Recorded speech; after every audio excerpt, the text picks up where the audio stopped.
What? Ooh, Something ooh. I want to say. I can't say I'm shocked. You know, you have to be a sick individual. I mean, And I the know we Steve. laugh, but Oh, we live already? yeah. Well, we are. Never mind. Never mind. You just know what it cleaned up what you was about to say. That's why Let's I said just that. I cut you off when you said let's something. just go ahead and keep it pushing. We're gonna keep it pushing, y'all. So, fellas, how y'all doing, man? How was y'all weekend? How was everything? How was y'all Monday and all that good stuff? I'm cool, man. Well, weekend was pretty chill. I've been working like crazy because I got promoted to GM at this job that I'm about to leave in like a week. So I don't really care about that. Wait, you got promoted and you still quitting? I thought that was your goal. No, No, they no. ain't worth Remember it. the agreement that they worked out was they was gonna promote him for Oh, like the right. last I little bit. remember. I Yeah, Yeah, yeah, remember. yeah. So I'm cool on that. Weekend was cool. Just been packing, getting ready to move out of this spot. Chris, how's your weekend been, man? Oh, it was good. You know, I finally moved into my crib about 2 weeks ago. Got me more space, so I finally unpacked everything. I'm enjoying it. I'm closer to the big city, you know, and I'm living life best I can. You know, my job is stressing me out. I probably got a gray hair somewhere and all this hair on my head, but I'm not gonna let that get to me. Was that a You see shot? how bro dropped that in there? Yeah, Exactly. You see how bro dropped and right. all this hair that I got on my head. You know what I mean? It's heavy as the head that wears the hair. You know what I mean? All the rest of these bones. You know, better money, better pizza, better, never mind. Anyway. So fellas, we got a jam packed show to get into. We got a lot going on with the week 3 of the NFL finally passing us, as well as some of the things that are happening in the NBA with the NBA top 10 being named and NBA media days coming as well, or media days coming and going as well. And we got to talk about which teams will stay winless for the longest, which teams will stay undefeated for the longest, and all that good stuff. So that sounds like a good show to y'all. Sound good to me. Great show, man. Alrighty, well, let's get into it. What's up, y'all? Have a seat. It's your favorite hour of the week with the facts over at Axe Crew. We got to start with the master of the mix and master, Josh Guyton. That is I. The money man, the middle of the plan, Chris Allen. Words are beating me up today. I'm fighting back, but they got hands.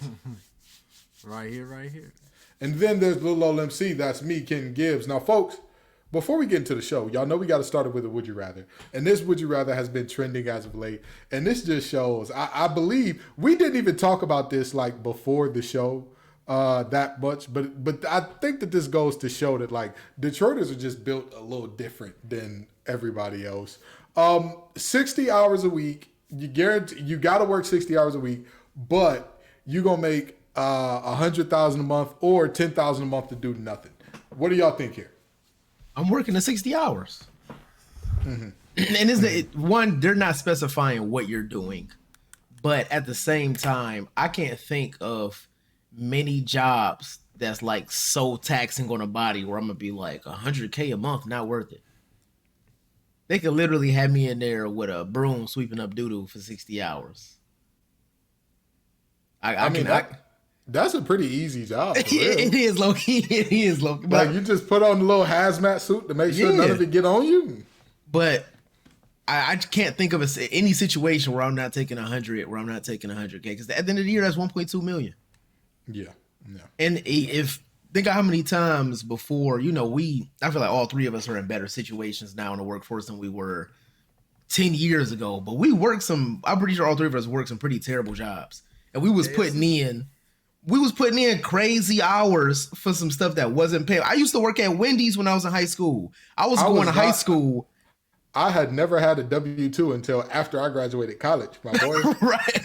I was working at Wendy's while I was in high school, putting in almost 50 hours a week. I have a check with 90 hours on it. The check would be like $450. That's terrible. You can't give me no kind of job. And even if that's not something I want to work, if you just grit your teeth, I just turned 27. Let's say I grit my teeth and be like, I'm going to do this for the next 3 years.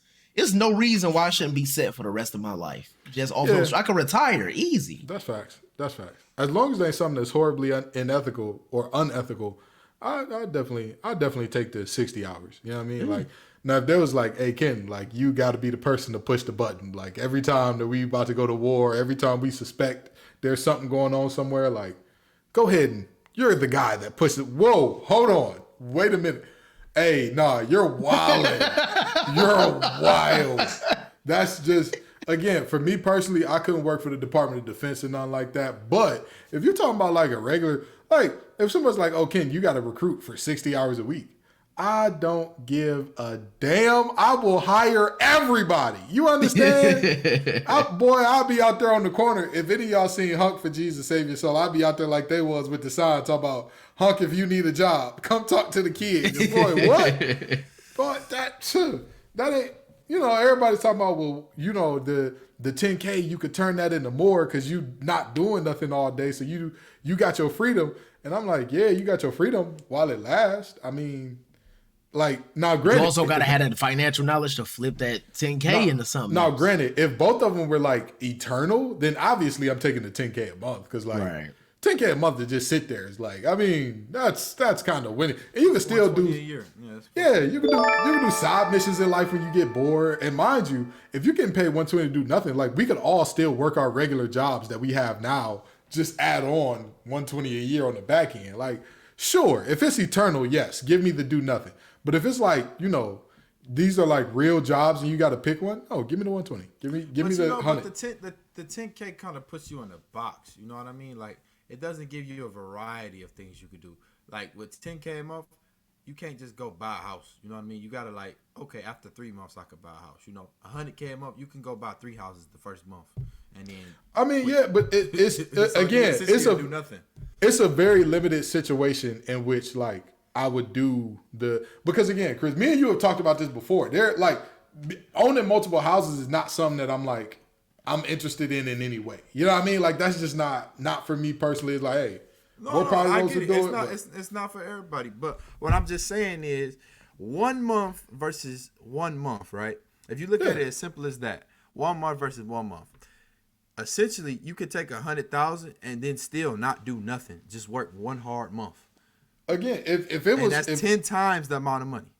Again, if the 100K job is not nothing crazy that like I would have nightmares about, like, oh yeah, you got to go beat up orphans every day, like for 60 hours a week. Like, all right, yeah, I can't do that. I'm not. Hey, Josh. Hey, yo, you're wildin'. Josh, what would you? Hold on. Side note, what would you not do for this money, Josh? What, like, a list of things that would not get us banned from Twitch that you would not do for this money? Because you was, like, well too convinced on, like, pushing the button and beating up orphans. What would you not do for it? I'm obviously stretching it a little bit. I honestly don't think I could do anything that's highly immoral for 100K. What is the most immoral thing you could do for it? What would you say is, like, the most...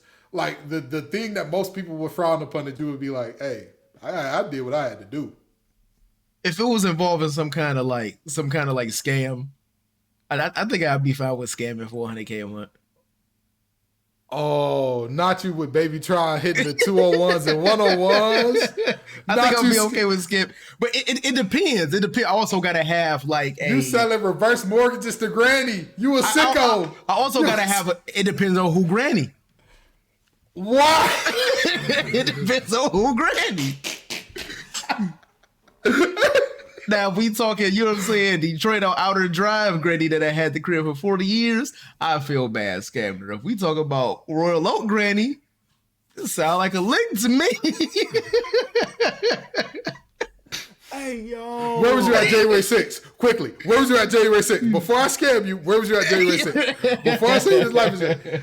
No, that's crazy. That's crazy. That's the most immoral thing I could do. Probably, I would say, like probably go to war. I could go to war for 1 month for 100K.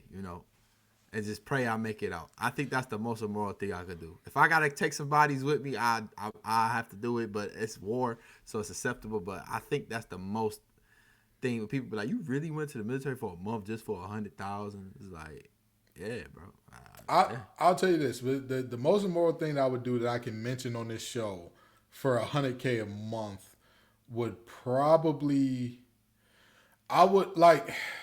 I I guess I could like sell stuff. Like I could, and not like crack or anything like that. Like I could sell like cars or whatever and like upsell people and be like, oh yeah, this beautiful car was 20,000 on the website. It's 25 here because we got a 2,500 dealership fee and then 2,500 on the 3-year maintenance and then you got to have this package and that package. Like yeah, I'll do that. But like anything beyond that, you know what I mean? Like, I mean, most other things I don't really consider that immoral. Like, who would judge you for dropping pics on Feet Finder for $100K? Yeah, I mean, like, who could judge you for that? Who could judge you for that? Right. But anyway. Or you catfishing people. Because you Hey, people. after that Monteteo situation, bro, I was just like, oh my God. I think that's another thing immoral. His family was to blame for that more than anybody. The fact that his cousin like told him like, oh yeah, I know Shorty. You a sicko, bro. You never matter. You never matter. Man, knock it off. But anyway, let's get into these week 3 winners, losers, etc. Because both the Dolphins and the Eagles remain as the only 2 undefeated teams in the league after week 3. Fellas, which team loses first? I got the Dolphins losing first. I am on the bandwagon. I am full stop ahead on Jalen Hurts being the truth. And honestly, even though the team they're going against hasn't had the best season so far, I got the Dolphins losing this weekend in Cincinnati. Really? I do indeed. Okay. All right. Chris, which one is undefeated or defeated first? I'm going with the Eagles, bro. They a good team, but you think the Jaguars gonna do the job? No, not this week, but I think both teams actually win this week. That's just me. But I don't really think that the Eagles got it what it takes down the stretch. And they got banged up a lot this week. Goddard got hurt. A couple of key pieces on defense got hurt. They're an injury-prone team. History shows that. And I never have faith in the Eagles since they got Carson Wentz. Now that Jalen Hurts there, Jalen Hurts is him. But I just don't feel that they have enough yet to really be like, this the year we got the ball. I hope they prove me wrong. There's a couple Detroit players on that Eagles team. Avante Maddox, shout out, bro. Played baseball with him for 6-7 years. So I really just don't see the Eagles like really, really changing my mind. And in football, people got to realize Tom Brady, Patrick Mahomes, those are anomalies. Like when you win a Super Bowl, your team is historically struggles to get back to the Super Bowl or struggles to be a great team again. Like people don't realize that. Yeah, that's fair. I would probably say that based upon the way that these schedules are set up, I gotta say that it's probably gonna be the Dolphins. Yes, the Jaguars are better than we believed, for sure. There's no ifs, ands, or buts about that. But I have a really hard time believing that, like, if we're looking at, you know what?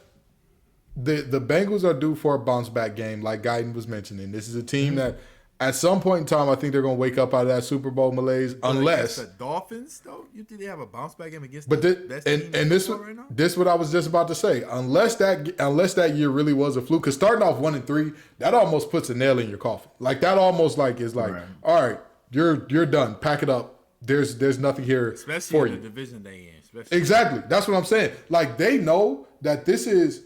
As much as I don't like to say this is as much of a must win as you could possibly have in week 4. Like the Dolphins are in a position of we're undefeated, we're playing good ball, we're feeling good. The Bengals are desperate. They need this win. You know what I mean? Like it's like old girl and set it off when they was talking about when she was like, what are you gonna do with your share of money? I need this money. Well, that's what the Bengals is looking like for this win. That's what they're looking like for this win. I would agree with you, Giz, if I believed in the Ravens. Okay? I don't believe in the Ravens this year. I don't. Hey, and listen, it's fine to do that, but all I'm saying is in the NFL, like the numbers bear out that starting off 0-2 is a terrible thing for your season, but there have been very few teams to recover. Starting off 1-3, oh baby, that's Even and granted, the season was only 16 games instead of 17, but still, I don't know how you can cry your way out. After this week, though, they got like 5 games in a row that they should win by easily. The Bengals schedule after this week is. I'll tell you this: reasonable. if the Dolphins win this game, then I think that they'll be the team that goes undefeated longer because after this they've got the Jets, Vikings, Steelers, Lions, Bears, Browns, Texans. Not a single one of those games sound like the Dolphins should lose it. Should. If TJ Watt for the Steelers, that's a tough game for him. If TJ Watt back, if he not back, Trubisky gonna Trubisky it up. We gotta let it go. Mr. Allen. Hey, Chris. Let's be honest with ourselves, man. Put the terrible towel down. With Put the TJ Watt, Put the terrible towel down. Okay. Hey, People man, are screaming for honest. Kenny Pickett to start. People are screaming for Kenny Pickett to start. But if TJ Watt is there, bro, that defense is like virtually unstoppable. Listen, I'm not saying that TJ Watt ain't a heck of a player, and Highsmith on the other side leads the entire NFL in sacks because of what TJ Watt does with all the attention he garners. Not denying that. But what I am saying is you can't tell me with a straight face that like that you're 100% believing in this team with the quarterbacks they currently got. That's tough. I don't know about all that. I don't know about all that. No. I mean, I didn't even pick them to win the division, man. So. Absolutely. So now we got to flip to the other side of the coin because while we had exactly 2 teams that were undefeated, we also have 2 teams that are winless. The mighty Houston Texans and the Vegas Raiders. So, fellas, which team gets a win first? Talk to me. I got those Raiders getting the win first. Okay, which absolutely game do you no think faith in the Texans. 1 second, look for that Raiders schedule. I don't want to pick them against Denver, even though I don't believe in that boy Russell Wilson this year whatsoever. Oh my Lord! But not Broncos country can't ride. I hate that for him. Actually, if we go to week 6, we got those 2 teams going against each other. And I got the Raiders picking up that win. They're not getting a win until we get there. My God. Wait. No. The Texans aren't 0-3 though. Y'all know that, right? Yeah, they're 0-2-1, but they're still winless. Right. They haven't won a game. I'll just make sure y'all knew that was clear. They haven't won a game still. No.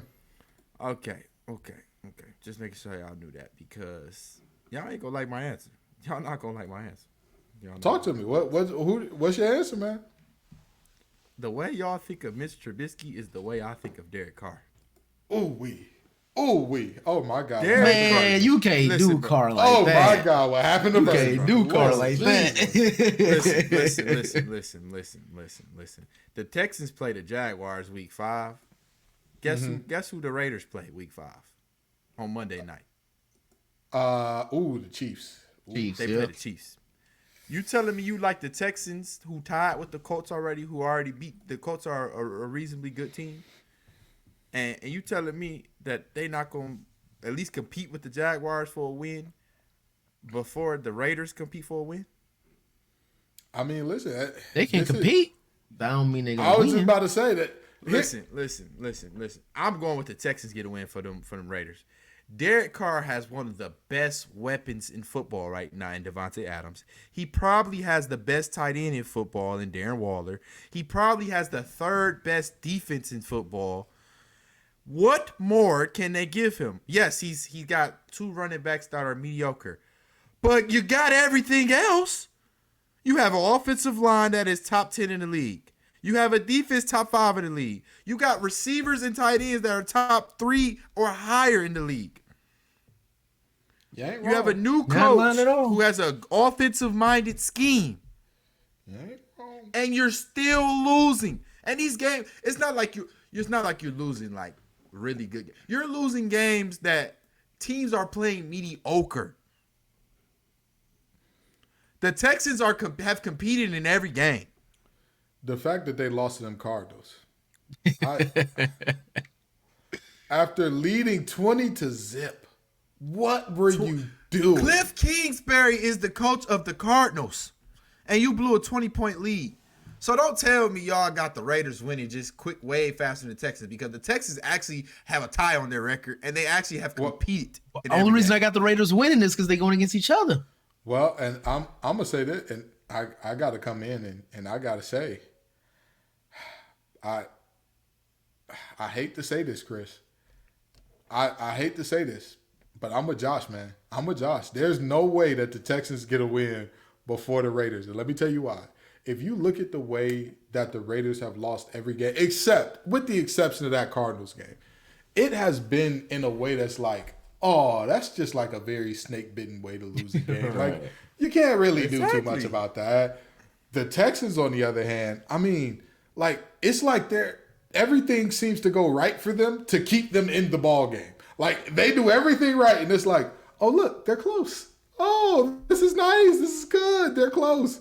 The Raiders, they just always seem to have that pivotal turnover at the moment where they can't have it, or that moment where the defense lapses, and the one moment where they can't have it. And so, you know, I just, as much as I don't want to say it, I really and truly think the Raiders get a win first. But I agree with Guyton that I think it may come when these two teams play each other. That is possible. It's possible. And if these two teams play head to head, I don't see the Texans beating the Raiders. I just don't see it happening. What if they go against each other and they tie? Oh my God. Oh my God. We are talking about a team that literally had the playoffs locked, and then they fell out of the playoffs. Y'all remember that, right? Hey, listen, I'm not saying you're wrong. I'm not disagreeing with you at any level. I'm not disagreeing. I would never argue with you that the Raiders are a good team. Not this version. Not gonna do that. Not gonna do that. Look, but they did that, and then they went and got better, and they still suck.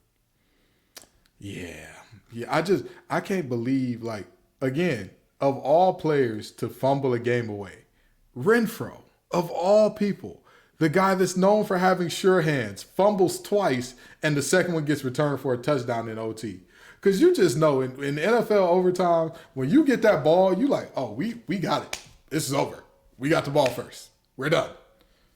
Fumble, return for a touchdown. Oh my God, what happened to Virgil? Anywho, so fellas, what take and speaking of how you see Derek Carr, Chris, we got to talk about takes that we predicted in the offseason that so far through 3 games, they have been very, very right. Fellas, tell me which take y'all dropped during the offseason that y'all are looking at now and y'all are like, well, if somebody didn't warn you, look at this. Man, my take is that Josh Allen is the real deal. It's very rare, especially when it comes to football, that I buy into media hype, because we've seen a trillion times over the years where experts get it wrong 99% of the time. But after they run last year, I saw Josh Allen living up to that MVP hype, and if it wasn't for Lamar Jackson, the season he having, Josh Allen kind of the runaway MVP. Over Tua? I was just about to say that's interesting because Tua. I mean, after Sunday, Tua got to be in the conversation. I mean, Jalen Hurts up there too, if we being honest. But yeah, I don't see Tua and Jalen Hurts having the same longevity that I see Lamar and Josh Allen having throughout the season. It's just a age and experience factor for them too, in my opinion. That's fair. Chris, what was your take that you're watching pan out this season and it's aging beautifully? The Giants are competitive. Okay, that was my wild take. I'm gonna say they were competitive. Listen. Hey, I gotta give him his due. He was right. He was right so far. I told y'all the Giants every once in a while they have a bad team, and for some reason they play decent. They play decent for some reason. Yeah. Mm-hmm. And then another thing, so that was my wild take that I thought was correct. Another thing that I said was going to happen. The 49ers are going to be terrible. When they inserted Trey Lance in that starting lineup, I knew they would have all type of problems. I knew they would.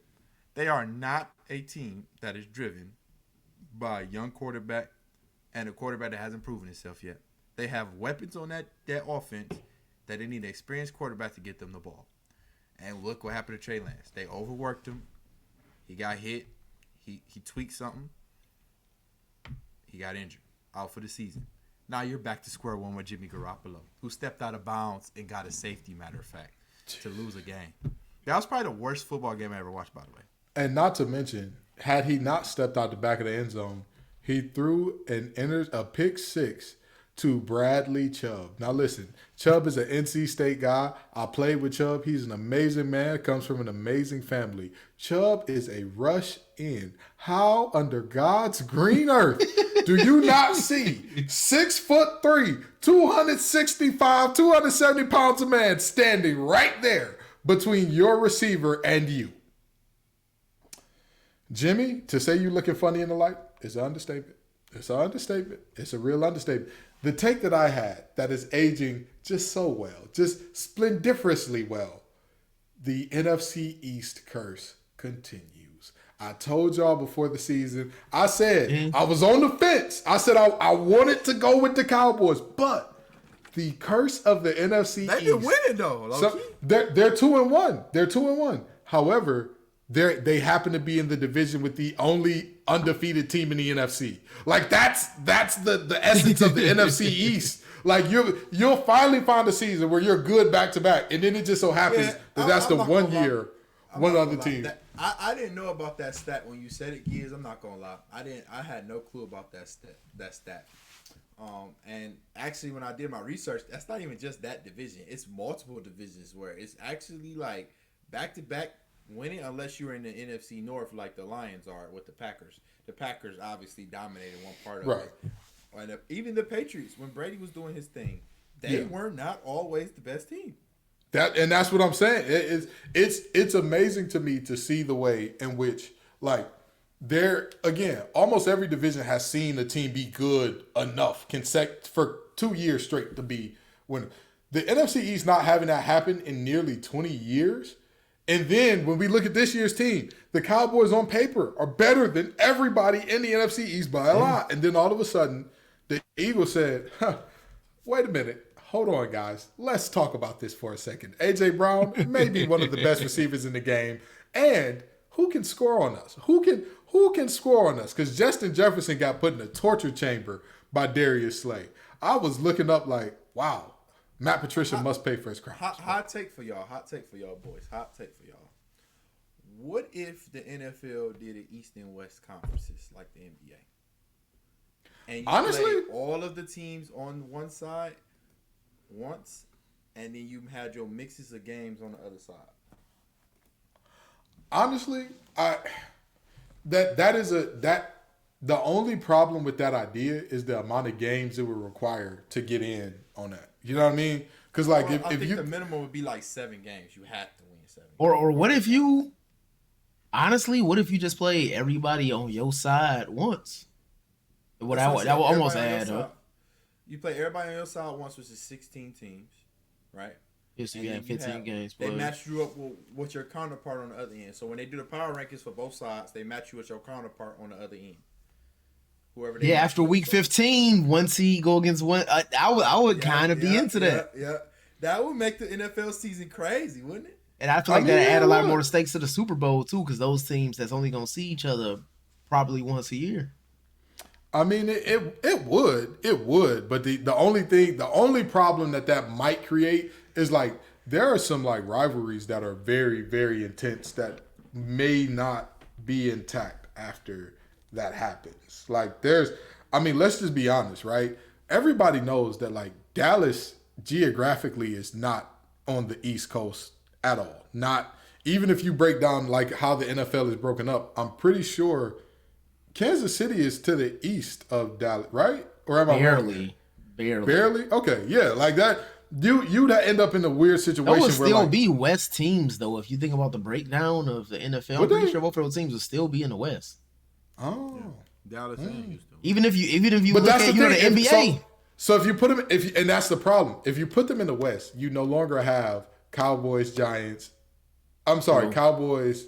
Yeah, Cowboys, Giants, and Cowboys, Eagles. Like those are like they really do not like each other. Like it's great to see those fans. I mean, all the jeans, shorts, and chopped cheeses. It's just a great time. It's a really, really great time seeing those rivalries play out. But I think it's not the worst idea I've ever heard. I'll tell you that much. Not the worst idea I've ever heard. All right, so with that being said, we got to look at the Pod Pick'em Challenge for a second here. So last week we had a bit of a rough week as a podcast.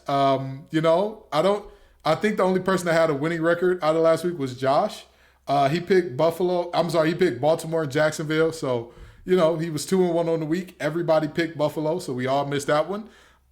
Chris went a crisp 0-3, picking San Diego, New England, and Buffalo.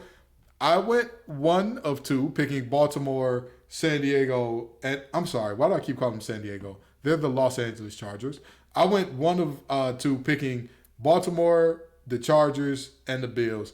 But we're coming back next week. That brings our total tally right now to me at 6-2, Josh at 5-3, and Chris at 3-5. Josh, you're the winner of this week. Go ahead. This is your 60 seconds of fame. Talk your talk. Talk your talk about how you was right.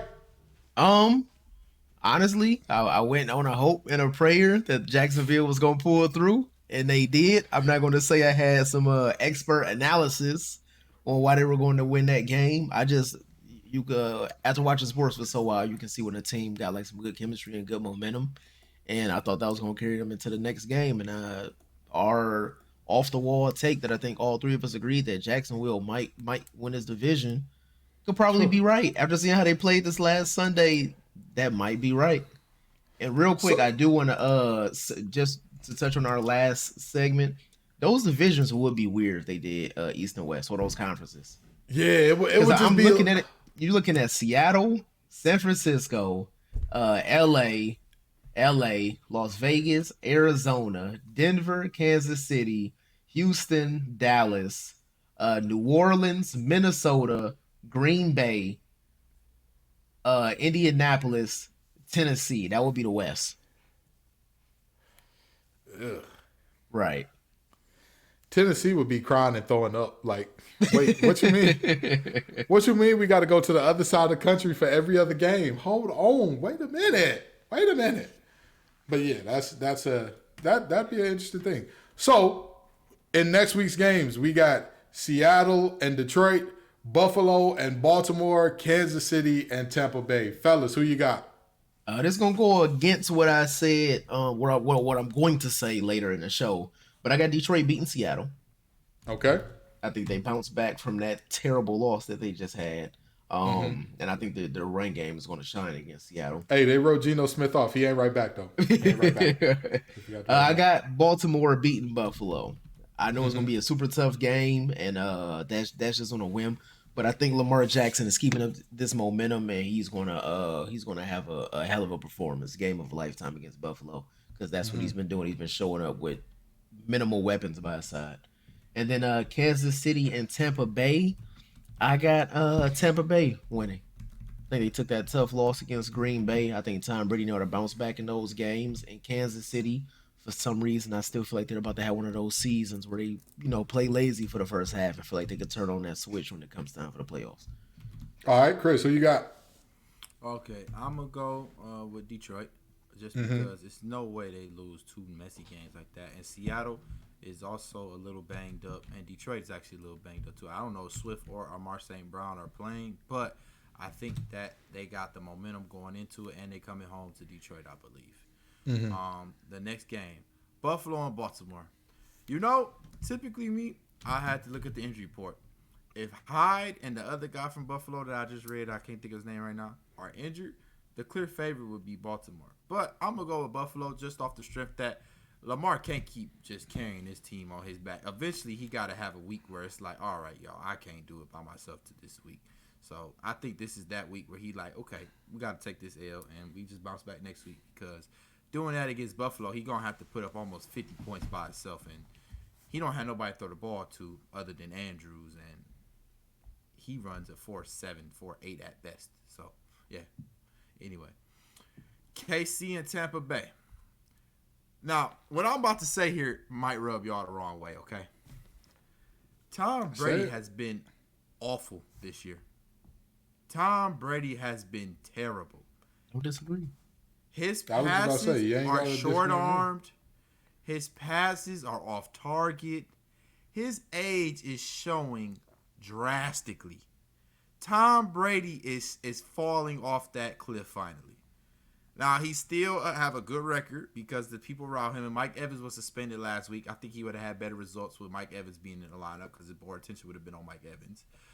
But these numbers from Brady are historically low. Like this might be his worst season by far this year so far, by far.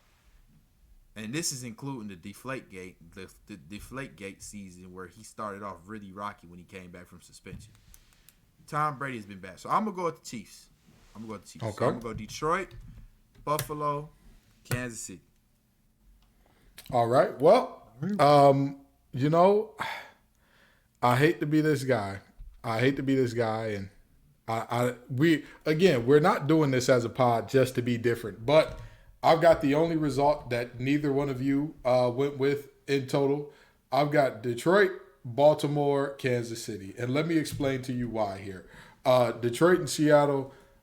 I honestly, everybody got real excited about that game one in Seattle, but like at some point in time, like we knew that team was gonna have to like win more games than just a fluke here and there.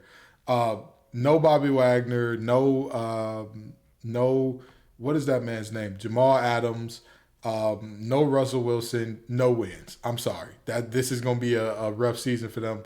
But it's a rebuild. They're in a rebuild. And how you go into a rebuild with the oldest coach in the NFL? Who knows? But they did it. So, I don't think that I don't have Seattle winning that game. Buffalo, Baltimore. Lamar Jackson's revenge tour has been immaculate. It's been amazing. I'm enjoying watching it. But here's another fun fact about this Baltimore team that a lot of people don't know. While that defense gives up a ton of big plays, they give up a ton of big plays because they play such risky football. They have the leader in the NFL in interceptions in Marcus Williams at safety. They have Humphreys at one corner, Peters at the other corner. I think they've got enough. To contain Josh Allen and company in this game. And then for the last game here, Kansas City, Tampa Bay, I really don't think I think the Tampa benefits from being in a terrible division.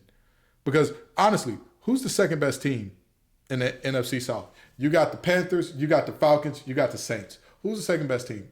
I'd say the Saints. I'd say the Saints. I'd say the Saints by a good bit, right? Who would say the Saints are a good team this year? Not at all. It hurt me to say the Saints. 30 for 30. First year head coach. You got Jameis coming off an injury. You got a defense that while they're still good, they're getting older and older by the day. And there's kind of this lingering feeling around there that's like, this team is just, it's the end.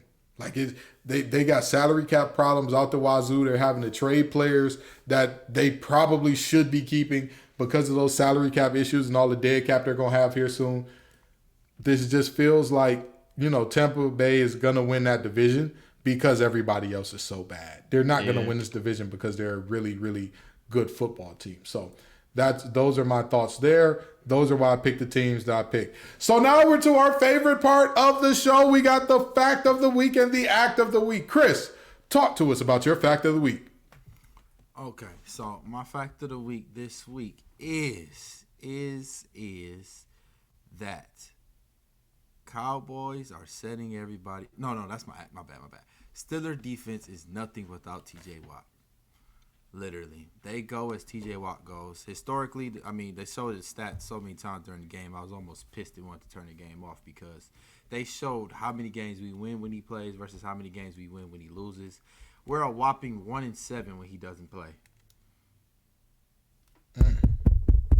1-7 when he doesn't play. Gross. Hate that for them. Hate it. Yeah.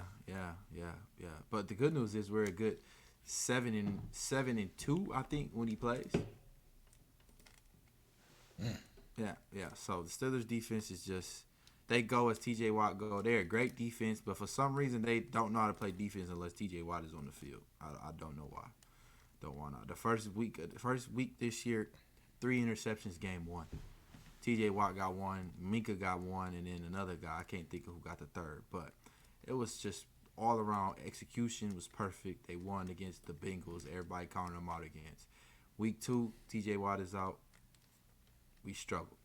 Week 3, T.J. Watt is out. We struggled. So until T.J. Watt come back, I can't pick the Steelers, man. The data tells me otherwise. Okay.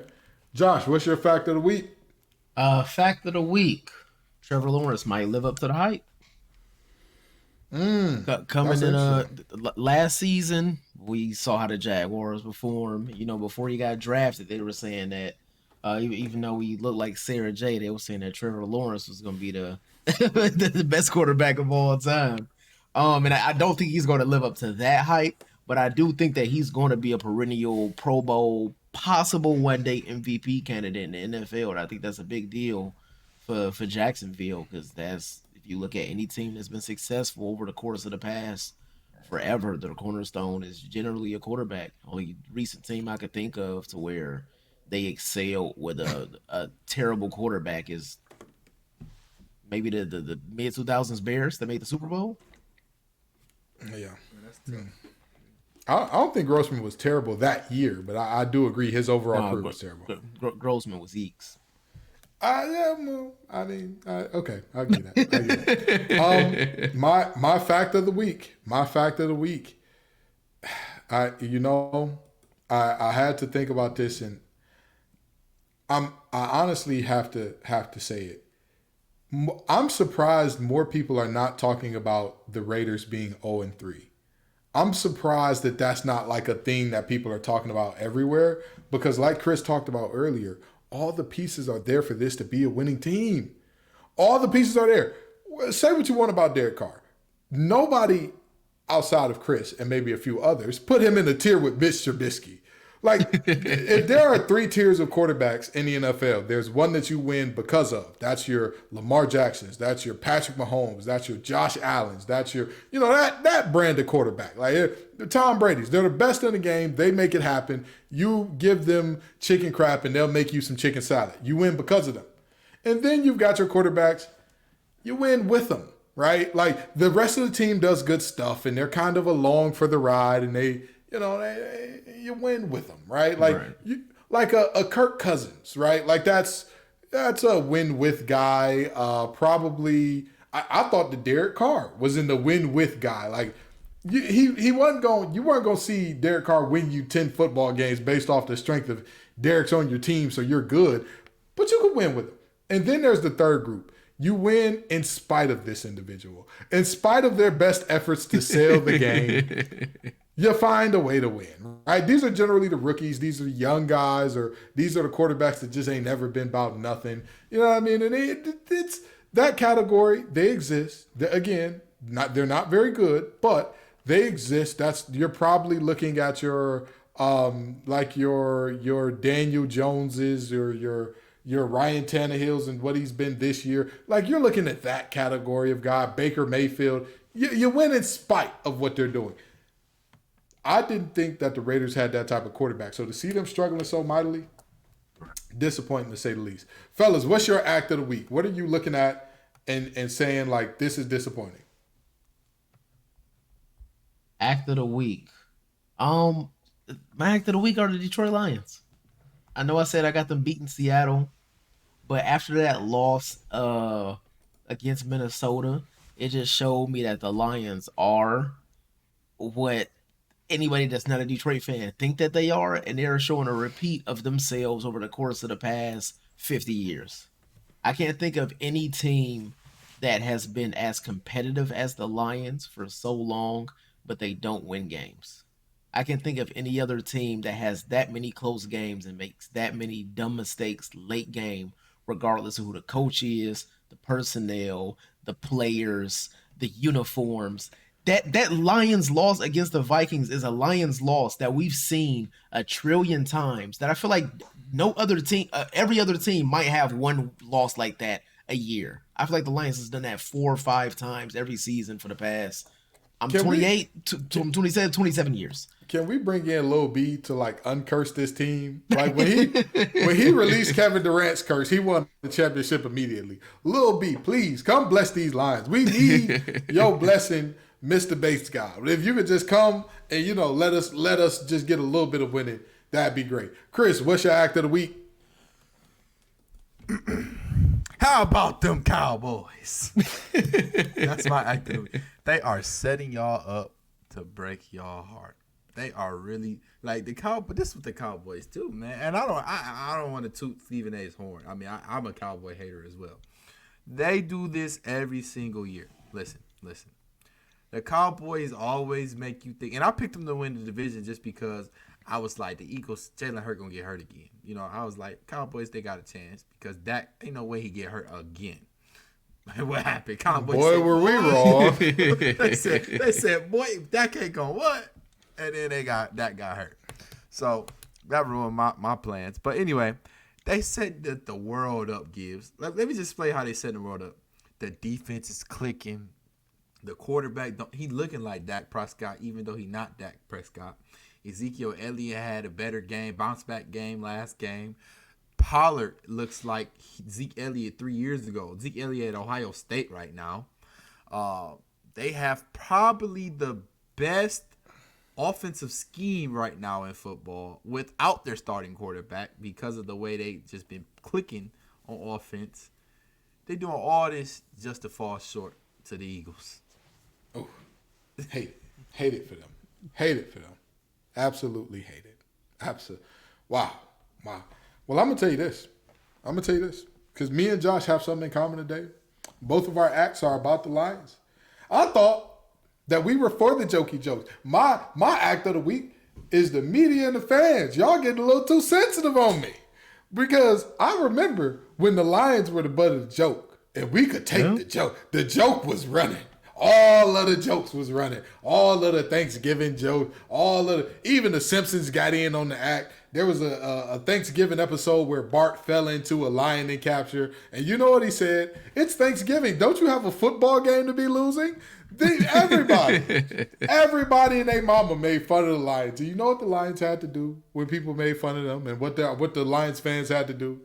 Oh, well, we're not very good this year. It's all right. We're going to be okay. Mm-hmm. Now, Amon-Ra St. Brown says about a man who's drafted in front of him. Yeah, I believe that the Commanders drafted a guy in front of me. His name is De'Ami Brown. I didn't see him play much because he didn't. He didn't play much, that De'Ami Brown character. And everybody calls him a weirdo. He's the worst person in the world. Whoa. Where was all this energy at when people were directing jokes at the Lions for 20 years straight? Where was this energy? It was none of this. Oh my God, how weird is it to call out Lions for no reason? But now all of a sudden, when the Lions, it's cool when they do it. It's a problem when the Lions do it. Oh, okay. All right. I ain't gonna say the rest because I don't want to get us lose our clean rating. But forget them. Amon-Ra, I'm glad to see you being a top 10 receiver in the league in terms of receiving yardage this year. Keep doing your thing, young man, and we going to keep rooting y'all. Because, again, I don't care what nobody say. Get your jokes off. Talk about all the guys that was drafted in front of you. Do it all. Because guess what? It was never any fun when it was all the fun when the Lions was getting picked on. But now that the Rabbit got the gun for one game, all of a sudden we need to rewrite the rule book. Okay, whatever. And now, to close this thing out, the NBA's top 10 was just named, and it goes as follows. Devin Booker, Ja Morant, Kevin Durant, Jason Tatum, LeBron James, Stephen Curry, Joel Embiid, Luka Doncic, Nikola Jokic, Giannis Antetokounmpo. Fellas, do you have any problems with this top 10? I think the top 10 is, I'm going to say correct, but it's in the wrong order. Mm-hmm. If this is going based off last season, I understand they gave Jokic MVP. I'm still not a super Jokic believer, but I don't know how Steph is in top 3 after the season he had and the playoff run he had last year. That's fair. I also, even though if it's based off last year, he had a much better playoff. His team went deeper in the playoffs. And I am a strong Luka Doncic believer, but I'm still not ready to put Luka Doncic ahead of LeBron and KD. Mm-hmm. But if it's based off last season, I understand. But I don't see how Steph is fifth out of this group based off the season they had last year, especially with the supporting cast that the other players on this list had that didn't go nearly as deep in the playoffs. That's fair. Chris, you got any problems with this list? Yes, I got a lot of problems with this list, actually. Devin Booker, yeah. I like the guy a lot, but come on, pal. No, you're not that guy. You're not a top 10 player in the NBA right now. I'm sorry. If you were a top 10 player in the NBA, you wouldn't have went outside sad by 40 points to Luka Doncic in the playoffs. You wouldn't have. I'm sorry. Facts. Joker wouldn't have went out like that. Giannis wouldn't have went out like that. Stephen Curry handled the Mavericks after y'all couldn't. LeBron James wouldn't have went out like that. Kevin Durant wouldn't have went out like that. 40, they put up a record game against you in a game 7 at the crib. You're not that guy, pal. Sorry. You're not that guy. So he needs to be out of the top 10. Ja, I think it's still a little too early to throw him in the top 10 too. Okay? It's early. I ain't mad at it, though. He's on his way. But we've seen small guards that have been asked to do what Ja does. We've seen small guards. They don't last as long, longevity-wise. And they also end up having a lot of nagging injuries that limit them on defense long term. Let me ask you this. Because this is something that I've been thinking about a lot ever since we saw that Grizzlies team without him in the playoffs. Did people underrate Ja Morant's supporting cast last year? They did. Definitely. Jaren Jackson took a leap this year. Desmond Bane arguably the best 3-and-D player in the league at the moment. Dylan Brooks is a hooper. Brandon Clark is a hooper. I was about to say Brandon Clark is a hooper. Like he got hoopers wrong. Now this is my last thing that's wrong. I think if you take Ja and D Book out and move two people like Kawhi in there and you move what's his name? Stop it. You know who I'm. Stop it. Listen, Kawhi don't belong there. Nobody top 10. We know you hate Kawhi. I don't. It's not about Kawhi. No player who doesn't play can get in that realm. You can't get in that realm for me. I'm sorry, bro. It's like if somebody asked me who are my top 10 quarterbacks in the NFL right now, I wouldn't name Deshaun Watson. Although we know when he puts those things on, when he laces them up and he finally gets going again, yeah, he's gonna be top 10. But if he's not lacing them up, I can't put him in the top 10. I can't do it.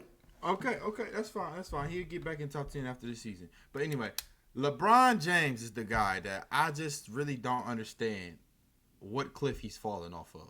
The guy put up his almost season high in points this year. The only reason why he didn't win the scoring title is because he didn't play enough games due to injuries. Mm-hmm. And due to the Lakers weren't in playoff contention, so they didn't make LeBron play games. Yeah. Like what cliff has LeBron fallen off of where he's this low on the rankings? You know, when I vividly remember when Jordan, I wasn't alive for most of it, but when Jordan was around, you didn't hear nobody say, "Oh, Jordan not top 5." Even when he was on the Wizards, they were still saying, you know, Jordan probably top 5 in the league still. People were saying that. Yeah. I agree with you, and I'm gonna say this. For me, I always like to do the metric. That's my only problem with this, LeBron being too low. And I think Kevin Durant is a little high. But my biggest problem with lists like this is I always ask the same question. If I replace you with this guy, if I plug and play y'all two, what is the difference in outcome for your teams? If you put Luka on those Lakers from last year, does that Lakers team get better? If you swap him and LeBron, does that Lakers team get better because he's there? I'd argue no. I'd say not at all. I'd argue they might get worse. I'd argue they might get worse. Again, there was a stretch of over 10 games where if LeBron did not score 50 points, the Lakers lost. Yeah. Like, that is crazy. I mean, if we're looking at it from that metric, the only players that you could arguably put above LeBron is Giannis and maybe Steph. And that's the thing. That to me, I understand that different players play different positions and you can't always go one for one. But for the guys above him that do play the same position or that do play in the same way, I agree. Giannis is one of the guys that I don't think that LeBron makes that Milwaukee team better. And I think that Giannis makes that Lakers team better. Yeah, for sure. Instantly. For sure. Defensively. Yep. The Lakers didn't like playing defense. Giannis loves playing some defense. Absolutely. Sure. Every other player. You need AD with Giannis. Every other player, I don't know what's going on here, but you're just saying things. You're just saying words and throwing things together, But at the end of the day, I'm gonna tell you this. When you do the replacement levels for each one of these players, one for one that are above LeBron James, you'll see some pretty interesting stuff in terms of, again, not talking historically, not talking their career, just talking last year. What you saw out of each, all I'm saying is you'll see some pretty interesting stuff. I'm going to leave it there. And anywho, I know y'all tired of us talking LeBron, talking top 10 in NBA, talking who's going to be the biggest losers and biggest winners in the NFL. But come on back next week and the week after that and the week after that. Peace and love, y'all.